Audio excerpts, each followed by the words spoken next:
Okay mga budingging, sabi ng customer, pag nagde-drain siya, hindi masyadong lumalabas yung tubig. Hindi lumalabas yung tubig.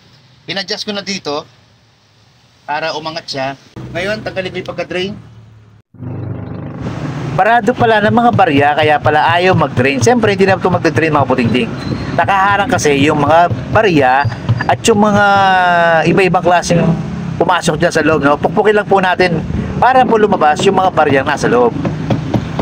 Mas maganda, bago maglaba, buklatin muna lahat ng mga bulsa ng inyong nilalaban. Meron ako nakita ng perdit, kaya nga lang, hindi pa lumalabas dito sa hose. Pero okay na inalis na sa hose kasi. Ha?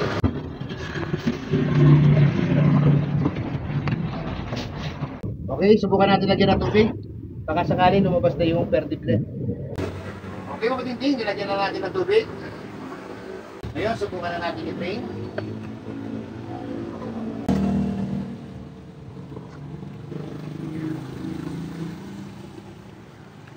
Ayan ang mga lumabas, mga buting-ting, oh.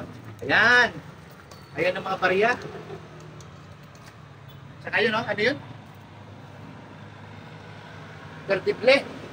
Vertible lumabas kanina. Okay, mga buting-ting. Salamat po sa panonood po ninyo. God bless po sa ating lahat.